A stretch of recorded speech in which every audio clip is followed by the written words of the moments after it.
are flipping the pyramid.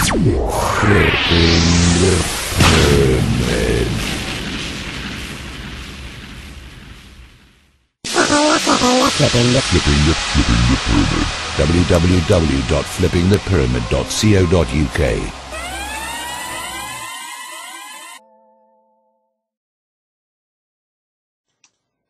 Well, I hope you can hear me. Sorry, I had a bit of trouble with that. Good evening, welcome along. It's flippingthepyramid.co.uk. Once again here with Bluebus and the reality check. I hope I'm coming through loud and clear via Shoutcast. We shout loud.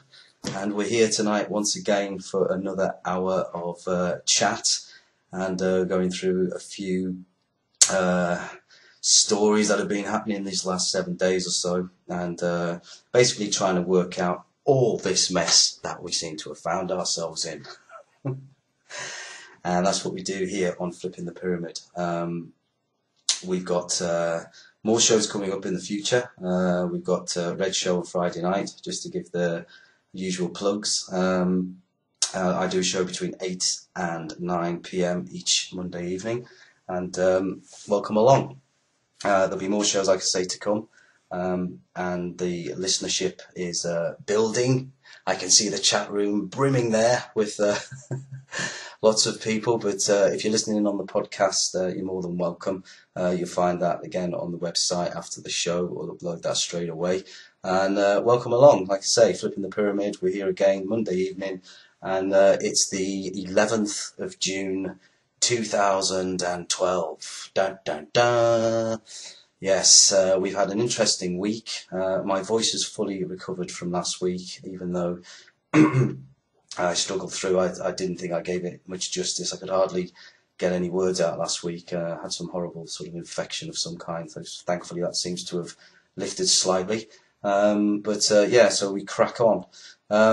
First story I wanted to speak about, and the big one, was about the Euro bailout of Spain that I saw yesterday or the other day online, and it's been bubbling away for a while in Spain. We've seen the Euro zone go through lots of shaky moments. Is it going to go? Is it going to go? We don't know. It's nearly going. It's kind of, a slow, painful collapse that we see happening on a daily basis. Spain being the latest country to ask for 100 billion euros. 100 billion.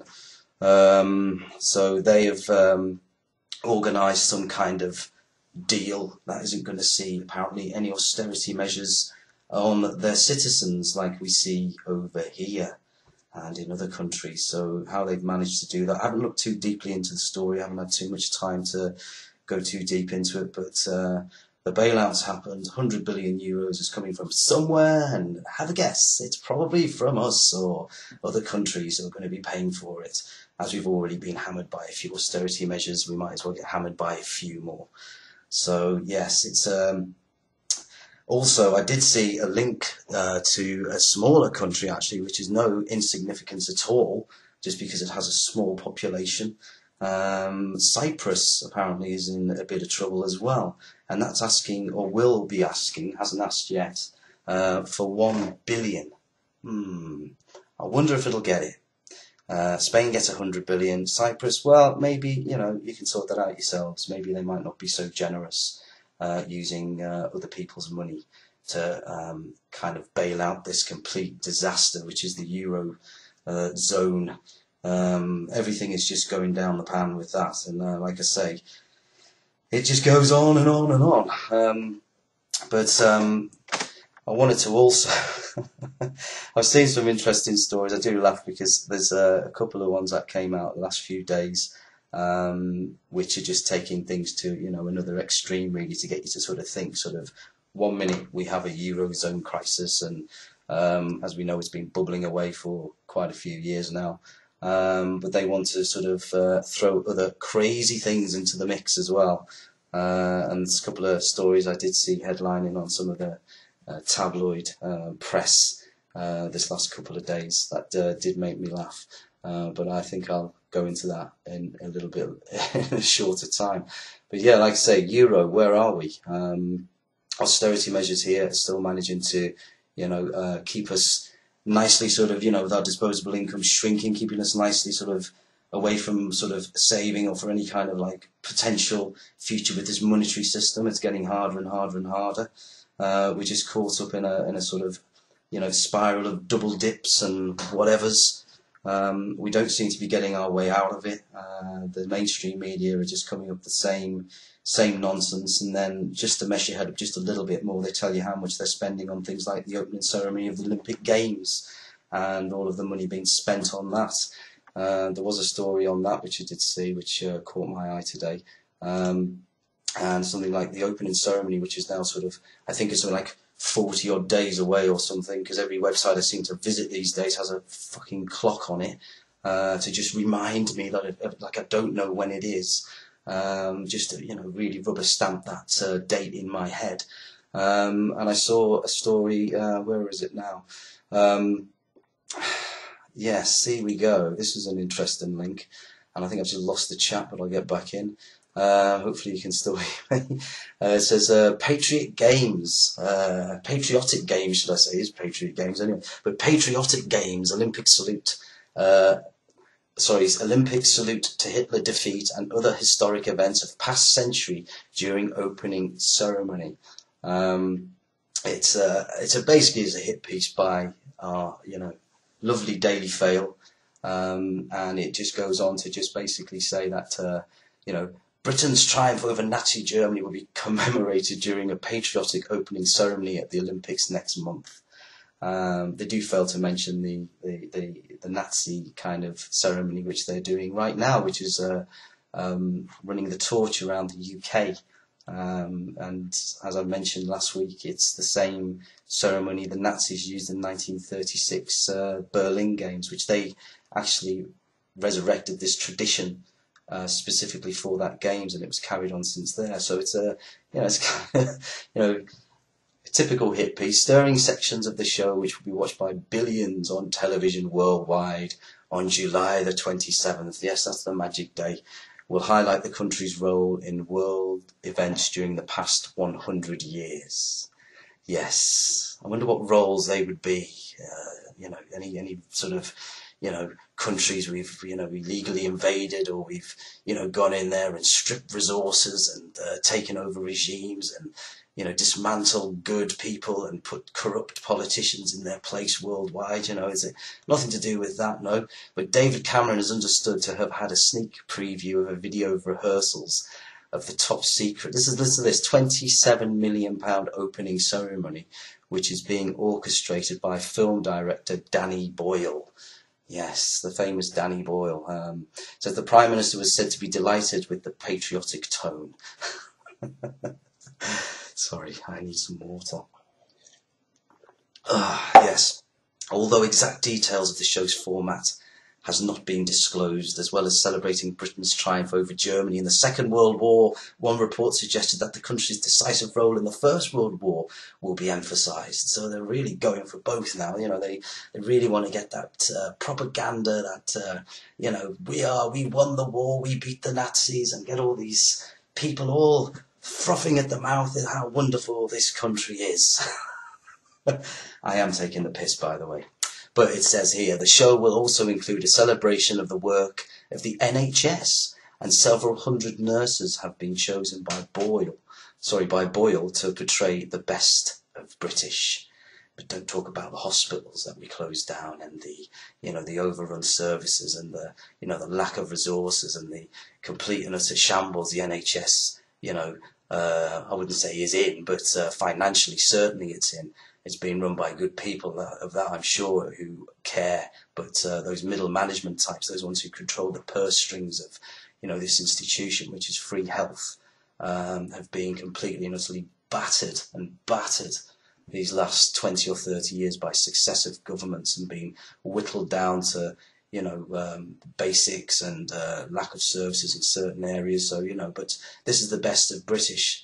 So it's all the bullshit, all the propaganda has been, rolled out in one massive ceremony. It has also emerged that more than 10,000 members of the opening ceremony cast have apparently switched rehearsal venues from a film studio to a former Ford car plant in Dagenham in East London, so that practices can be scaled up. So they're ramping up now, guys. They've got thousands and thousands of people in an old, disused Dagenham car plant, and they're getting them all ready and primed for the big event. So the location is guarded 24 hours a day by security personnel. However, a huge banner strapped to a perimeter fence leaves passers-by in little doubt as to what is happening behind the hoardings. It says the banner says Barking and Dagenham proudly hosting the preparation for the London 2012 Olympic and Paralympic ceremonies. And it says here, we want it to be a surprise to access to this. We want it to be a surprise, so access to this site is restricted. So it's just, it's all lovely. We've all got to be happy. It's all got to be good. We all have to be, you can't speak out. They're really ramping this thing up. You speak out and, against the Olympics, and you're just going to be, completely sort of like, told to shut up or be quiet or stop being such a misery. This is a great event, and you can see they're really going, hammer and tongs to get this message out there. It says one resident who lives opposite said coachloads of people arrive at weekends and there is a lot of activity, but what exactly is going on is a mystery. And this is the bit that caught my eye, guys, as I read through this garbage. It says the Prime Minister personally sanctioned a doubling of the budget for the opening and closing ceremonies from £40 million to 81 million. Yeah, that is correct. He doubled it. No problem finding 40 odd million there, Cameron. Just like that, click your fingers. There's the money. It says set and stadium costs for the opening ceremony alone are believed to be 27 million, even before taking account of expenses for the cast. So they're obviously. Apparently they're not getting paid, these people. They're doing it because they just want to do it. They're just getting food, and there's no payment for the people involved in this big opening ceremony, apparently. Mind you, I think Paul McCartney might be receiving a little check somewhere along the line. It says there will be 3 final rehearsals for the opening ceremony in the Olympic Stadium the week before the Games, featuring up to 60,000 people, including 900 school children. And it just goes on, really. And there we have it, our Olympic Games, our so-called showpiece events. You can just see the angles and the type of proud to be British or English or Welsh or Scottish or whatever it is. You must be proud. You cannot be, looking deeper into this and coming up with outrageous conspiracy theories about the Olympic Games. Oh, it makes me laugh. Just do, as I said many times, just do some research, just do some reading. Go look in a library, go on the internet, go and read some stuff, go and find out another alternative view of things, and open up slightly to a bigger arena here going on, not just the sports arena, the arena which is, taking place. It is ritualistic in its form, and we see ritualistic behaviour going on right now with, say, the football. The ritualistic behaviour, where people are, watching football. That's all they're concentrating on. That's their main theme at the moment, that they have to, keep them occupied, as some people say, for a laugh in work. And I just don't think it's that funny, but I can see where people are so humdrum, there's no football on tonight, I'll have to talk to the missus instead. It's kind of that, this is where we're at. It's people are just locked into various things, and they will, suddenly we now have the football. What a summer of distraction we have before us. It's amazing. With all the other stuff going on, and we've got all this other shit to keep us, nicely distracted and away from the main, core of problems that are going on the planet right now. Where we've got issues all over the Middle East. We've got problems everywhere. We've got people dying, people being bombed, people being killed, people being murdered and maimed and raped on this planet right now. And all people seem to be interested in is a few silly little games. And this other one is not a game. This is reality. This is real. This is our lives. This is us. This is what we're doing. This is what we sort of, if you like, are agreeing to. And until we can stand up and not participate with it, and somehow form a bigger band of people to get together and to say, look, this is enough. See through this nonsense. Break down the mainstream media's nonsense. How do we, we're doing that right now, right here. We'll continue to do that. This is what we're here to do. We're here to get people to be aware of the actual truth of the matter, not the propaganda, not the question time bullshit. We see this is what we're served up as our sort of entertainment news, our fix on reality. This is where you have to see it. This is where you need to ground yourself here, because this is the version of reality. And as I've said many times, it isn't mine, and I'm certainly thinking it's not yours either. So this is where we're at. We've got this mass ceremony of Olympic Games just literally 40 days away now. And the whole of our sort of news, especially here in the UK, is just going to completely be focusing on this.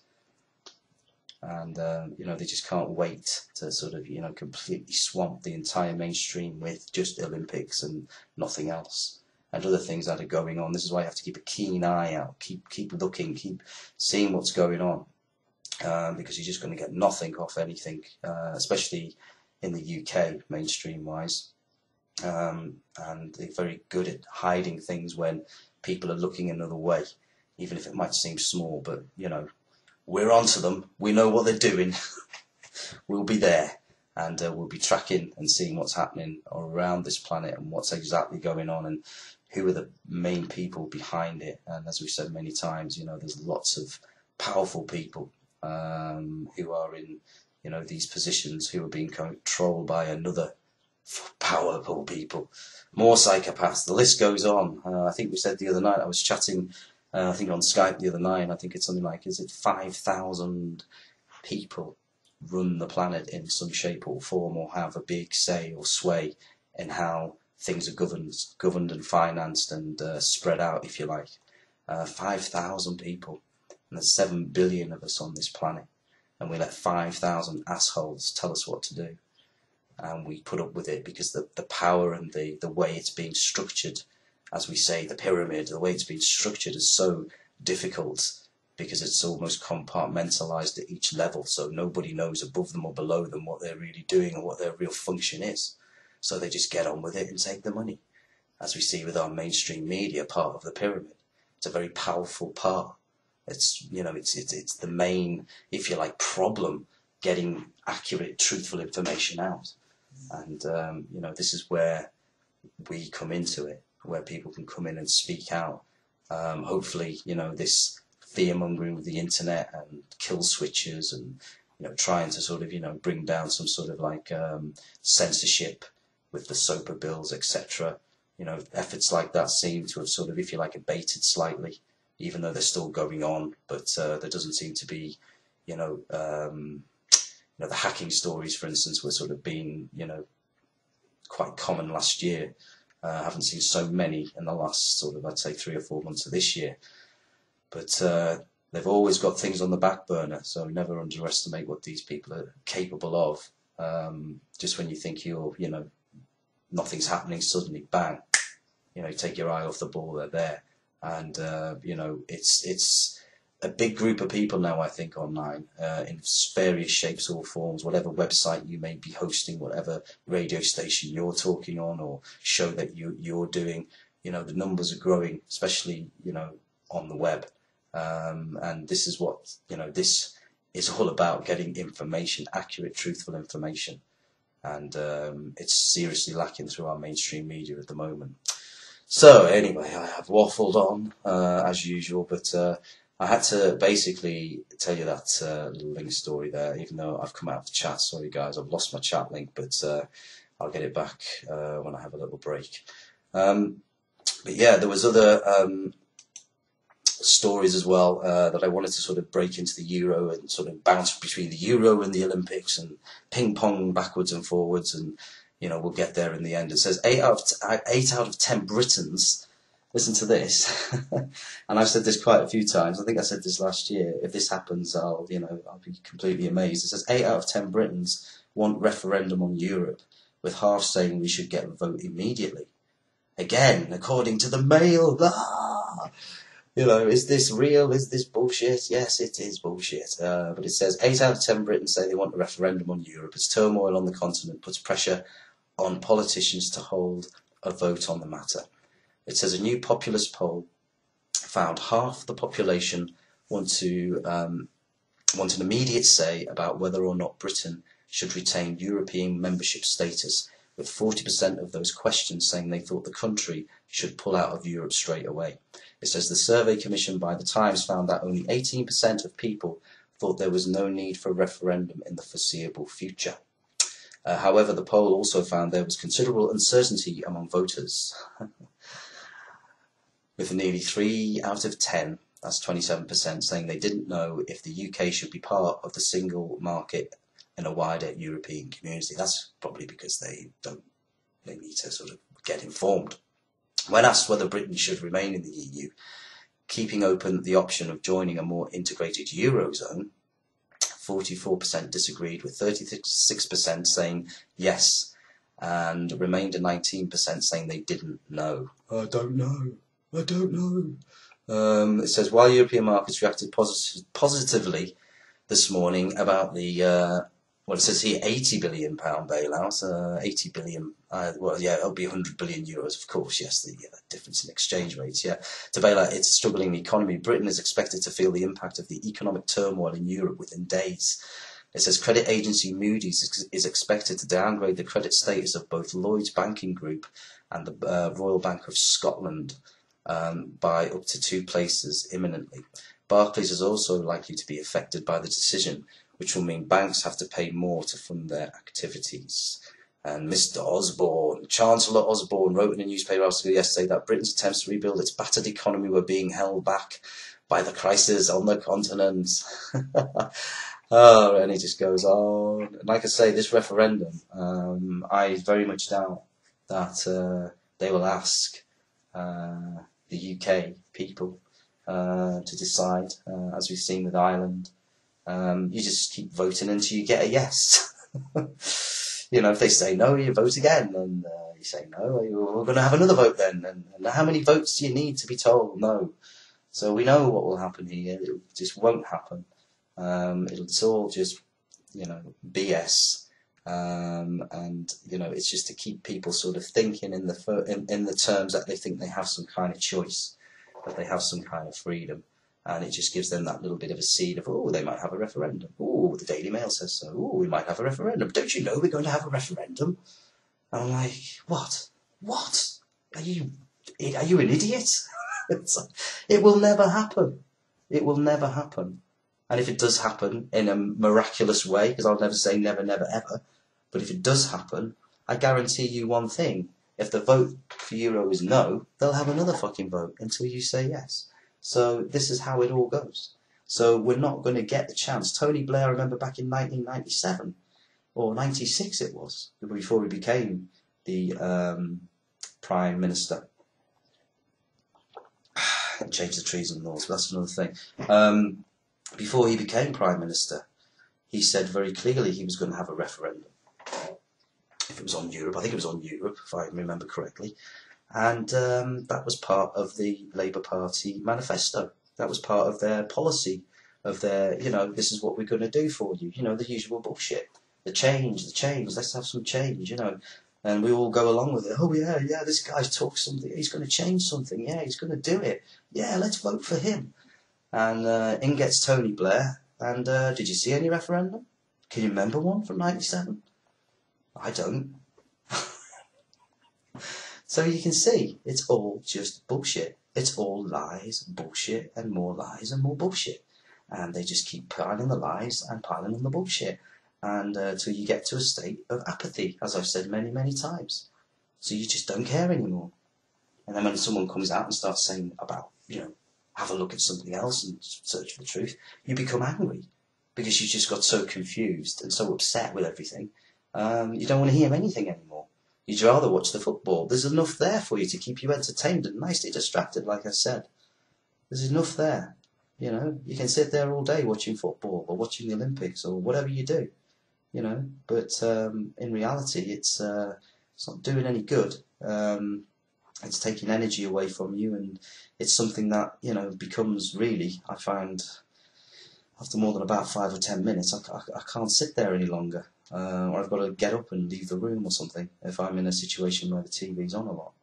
So, you know, this is what we've got. This is the world we live in this reality in, say, the UK and most of Europe and the Western world. You know, this is our realities.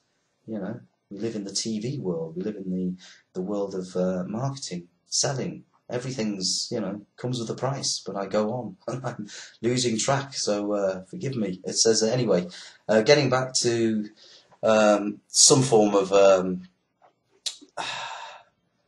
theme here, which seems to have gone off a bit, but yeah, I've just checked the time, by the way, just gone 8:30. I'm going to have a quick break, so I need to get the chat room back up. I've just dropped the chat room a while back, and I'm going to try and get back in there, so if you just bear with me, I'm going to play a tune, and I'll be back after this song, if I can get this thing to do what I want. Right, so I'll be back in after a bit of Bob Marley.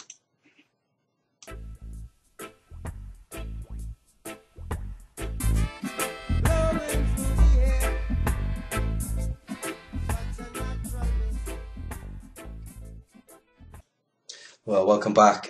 You're listening to flippingthepyramid.co.uk, and this is the reality check with Bluebus every Monday evening between 8 PM and 9 PM UK time. I'm not sure what time that is across the rest of the world, but I'm sure we'll work it out. But welcome along, and like I say, here every Monday. First half hour going through basically the mess, which is the Eurozone. And I think I've managed to get back into the chat room as well, which is good.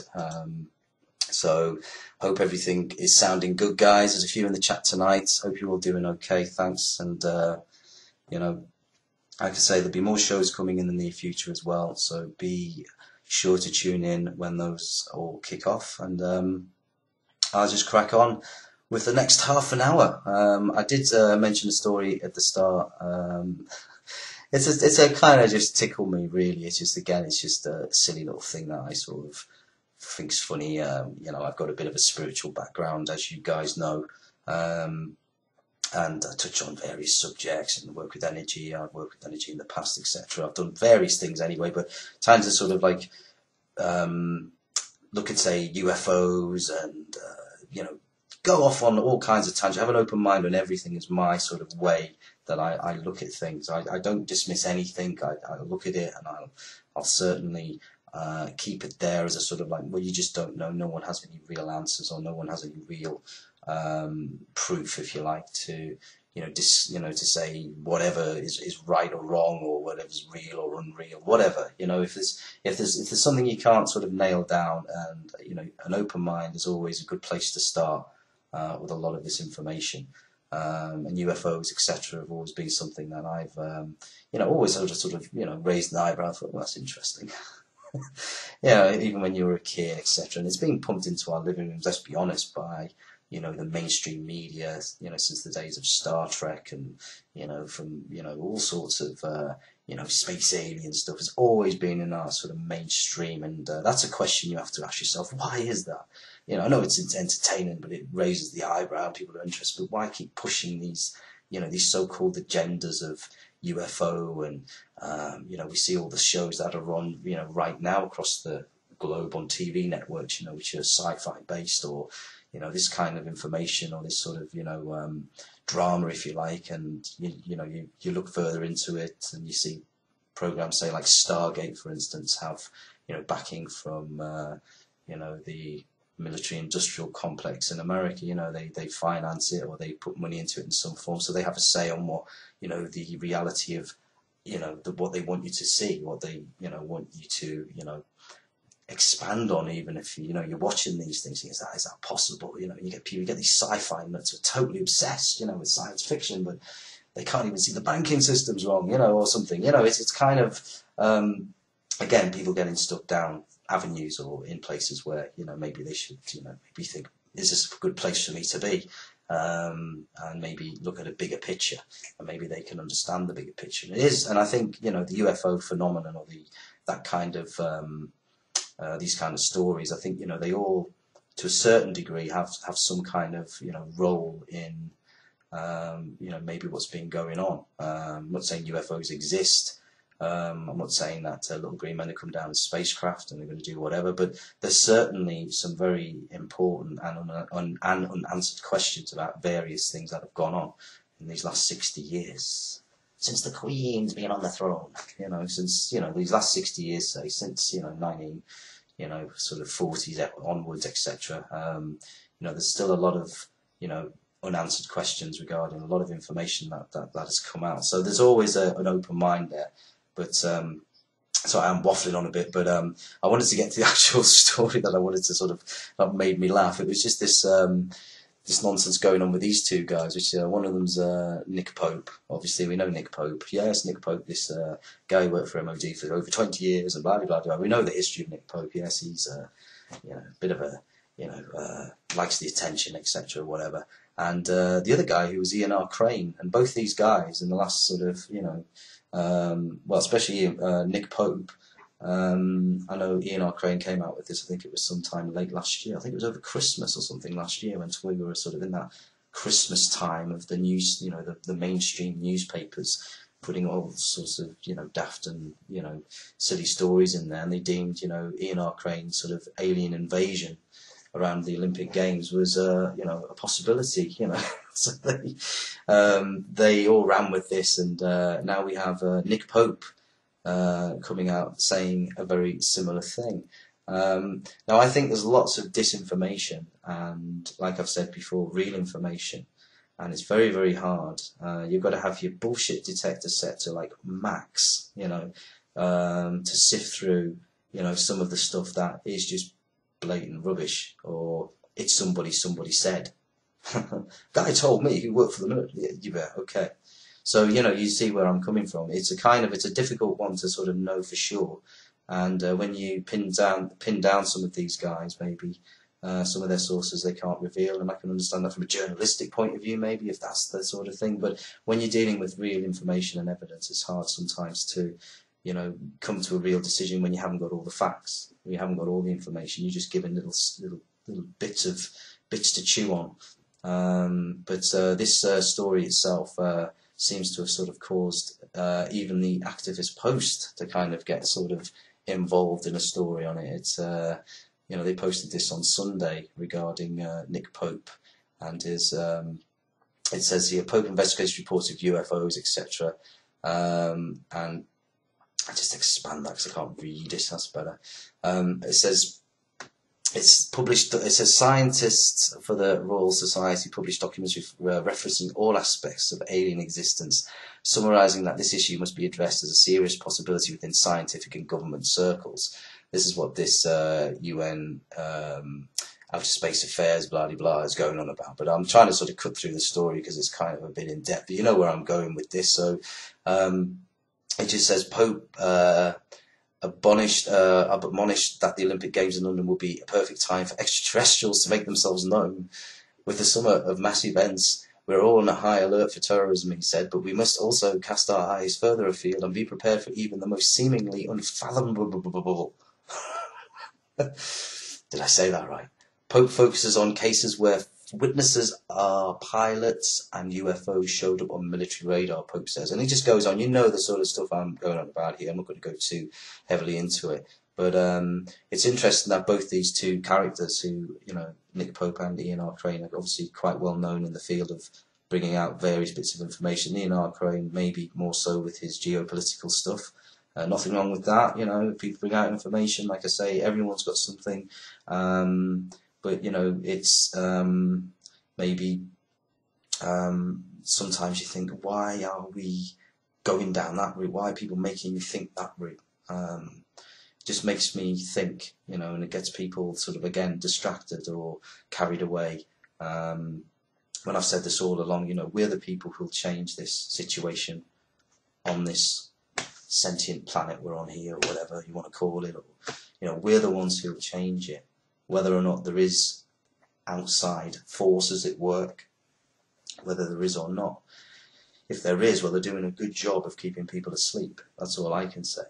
They're doing a very good job of it, of keeping people nicely, zoned out into their little, concrete box of reality. That's where, they've done a very good job of it, if that's the case. Because it does make me think, why are people just so not with it? And just so not with it. They're just not with it at all.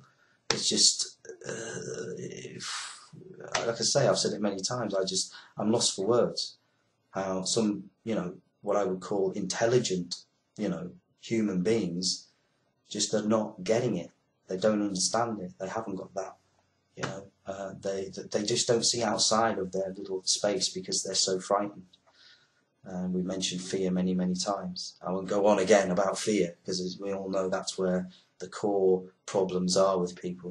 They're fearful, and the worst part of it is they won't admit they are. They won't admit they're fearful. They won't admit they're even, part of a system that is tantamount to slavery, really. And if you call anybody a slave, they get upset. And I suppose if you're not, if someone just walks to you and says you're a slave, you think, hang on a sec, because of what you've been taught, what you've been conditioned to think a slave is, you certainly wouldn't think it's you. But when you look at what's actually going on around you and how you conduct your life and how you're surviving within this system, it's not hard to see you actually are a slave. It's so easy. It's blindingly obvious. But people aren't happy to go there because they get fearful. They think they're in control, you see. They think they have a say and they can control things. And this is where we get all the breakdown of societal stuff that goes on, because there's that much going on. People can't cope and they just end up, almost psychotic, or they become very defensive and they become very, very, they'll just protect their own, and that is it. And they'll sit on their little piles of money or their property or their precious car that they can't possibly do without, or they're so attached to these things that they can't possibly even imagine life without them, because they've worked so hard to get them. So it's a conditioned way of mind that's very, very difficult to ever maybe get through to, but it is still possible. There is still hope.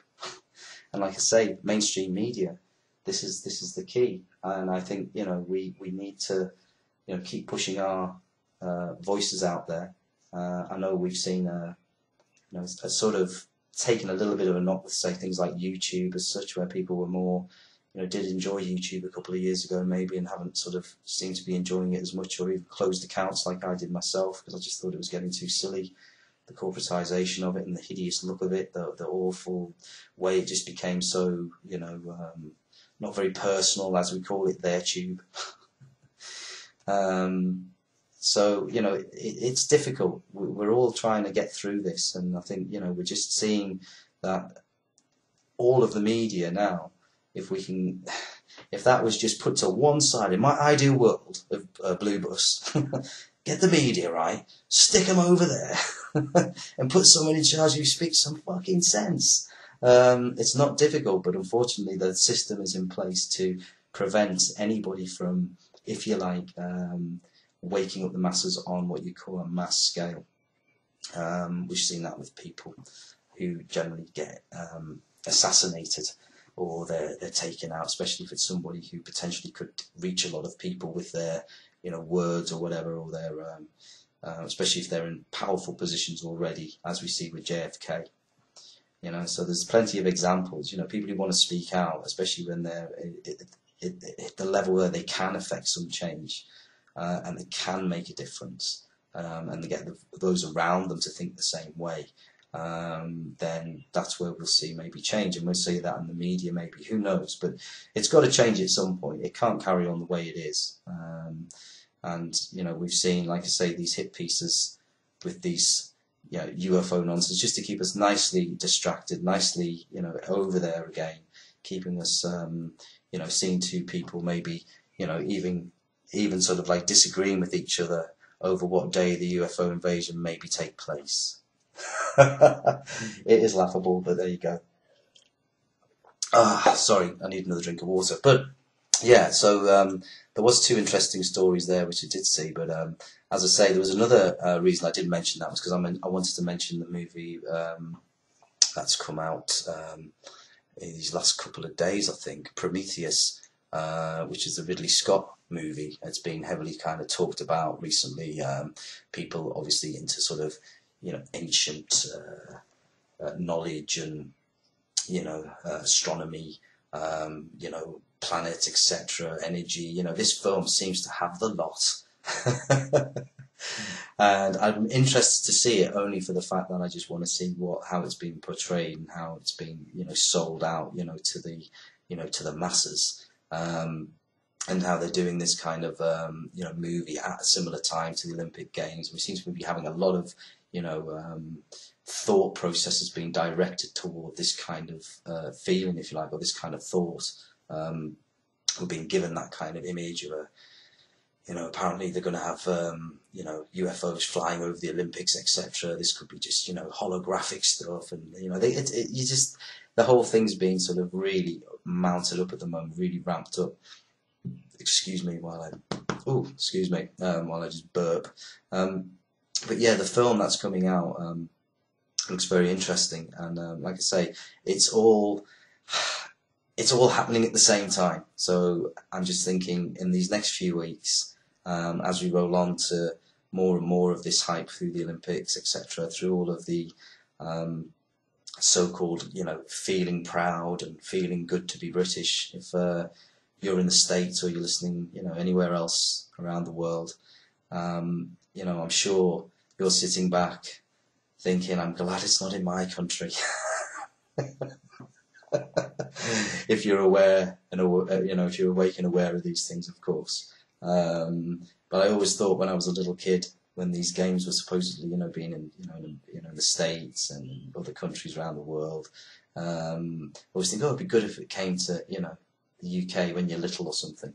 But you realise as you get older just what a load of nonsense it really all is, and who's actually working the strings of it, and how society is just being manipulated by like a hidden hand of, you should be proud, your moment to shine, your moment to do this, and they're building people up to such a frenzy. It's just, people are walking around smiling. Oh, why is that? Oh, because the Olympic Games are coming. What? They're just smiling because the Olympic Games are coming?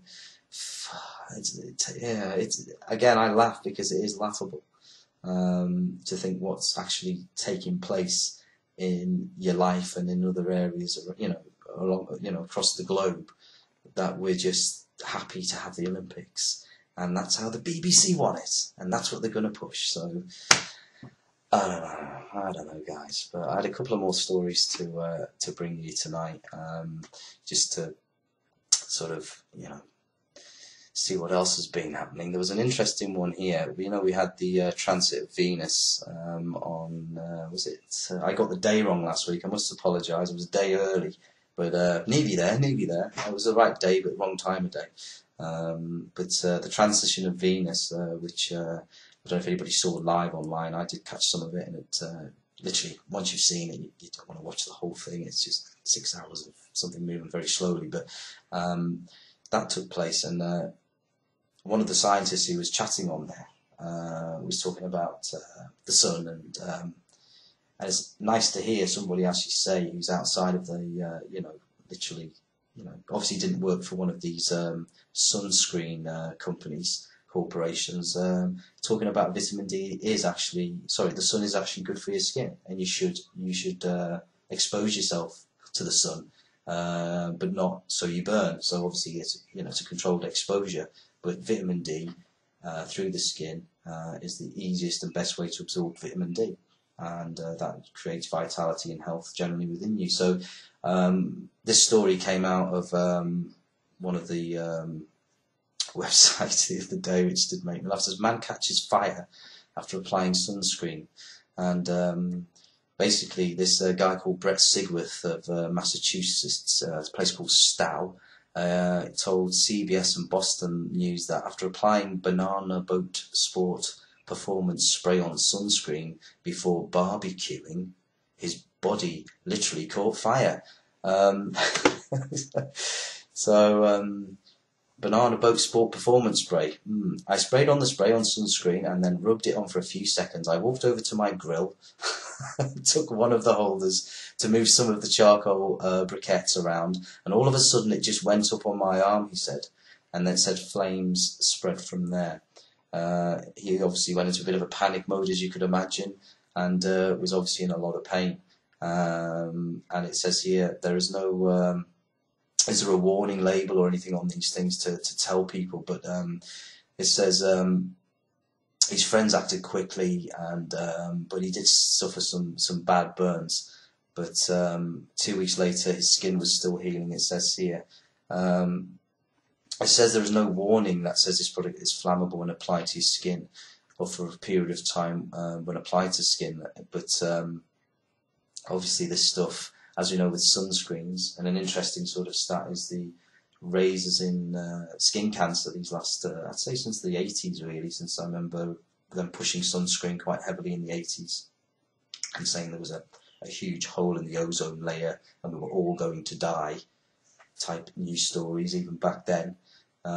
You should put sunscreen on because that hole, if that sun gets through, those UV, those UV rays are going to do a lot of damage and you can have skin cancers. And then all of a sudden, there was big stories in the paper of people having, melanoma, skin cancer directly from the sun. But people do unfortunately have skin cancer, and it's just one of those things. But they were ramping it up, making people apply sunscreen in a massive way. Children, you literally just dip them in a bucket of sunscreen. The little baby, off you go, sheep dip in there. This is what they were getting people to sort of react like. You must cover up. You must cover up. It's interesting to think that the cancer rates have shot through the roof during that time when more of this lotion has been applied onto the skin. And we all know that these products contain some very harsh chemicals indeed. They're not very good for us. Even though they may prevent sunburn, they could be causing lots of other problems where your body, anything you put on your body, anything you inhale obviously, but anything you put on your body will absorb it. It's like a sponge. It will absorb, and we're absorbing probably during the summer months if it's a hot summer and people use a lot of these chemical sunscreens, an awful lot of harmful, harsh chemicals. And I'm not saying that's the reason, but there's obviously a question mark regarding the safety, and especially if it sets fire to you. Certainly should have a flammable warning on it for sure. But yeah, I did see that today, and that did make me laugh. But not in the way that I was laughing at the guy who got burned, by the way, but it was just the fact that, it doesn't surprise me anything these days. But yeah, so a couple of other things I did see. It's coming up to, it's nearly 4 minutes to 9. I nearly said 10 there, so I'm so used to doing the 9:30 slot. There was another interesting couple of things I saw today. One was of a, it's come out of Press TV actually. I just saw this before it came on, and it's just caught my eye. Again, going a bit more outer space. Astronomers have found a rectangular galaxy in a wild field of view image supplied by some Japanese company. And if I'm good and I remember, I might post the link in. Because I didn't have the chat for most of the show, so you've got to forgive me for that. So, but people listening live, if you're on the podcast, obviously this is going to mean nothing to you. Just posting a few links to the guys listening live, so see if we can put that in there. But this rectangular universe looked quite interesting to me anyway. It could be just a complete fabrication, or you just don't know. But anyway, it's appeared on here. An unusual cosmic phenomenon, they're calling it, was discovered 70 million light years away from, away within a group of 250 galaxies. And yeah, it does look, if you can, obviously this is radio, so visuals aren't particularly great here, but if you can imagine a very bright light with an orange sort of outer, but put it as a sort of, I wouldn't say a rectangle, I'd say a sort of a curvy circle. Would that be a curvy circle? What's a curvy circle? But it doesn't look round with that way. It looks like sort of slightly rectangular, but interesting nevertheless, if that's a legitimate image that's being posted here. and it catch my eye because again we had the transit of Venus, etc., and a few sort of more sort of interesting planetary alignments are coming up this year. So yeah, it's an interesting year, 2012. Where are we now? Halfway through almost. It's nearly the solstice as well. That's only another week or so away, and halfway through 2012 already. And where are we? What are we going to be doing? What are they going to pull out the bag next? Well, we'll wait and see. But if the euro carries on the way it does, and the countries as predicted are asking for bailouts, Spain being the latest one as we mentioned before, then we're going to see more interesting happenings around that. And who knows what's going to happen next. But I'm going to call it a day now, guys, because it's coming up to 9 o'clock. Thank you very much for tuning in. Flippingthepyramid.co.uk is the website. Check it out, sign up, and check out all the articles and links on there. And the next show, as far as I know, it'll be iRead on Friday evening at 9 o'clock here on Flipping the Pyramid. Check him out 9 till 11. That's iRead. Nice one. Listen to both shows, and they're excellent. Highly recommend them. So come back on Friday if there's nothing happening between now and then. But in the meantime, thank you very much for tuning in. It's been a pleasure as always. And as I always say, think for yourselves. Think free. Don't be influenced by, all the bullshit. Know that if someone's telling you something, go and check it out and find out for yourself. But I'll leave you with the same track that I actually opened up with. This is Nas featuring Damian Marley. I love this tune, and I'll see you all again next week, guys. So have a good one, and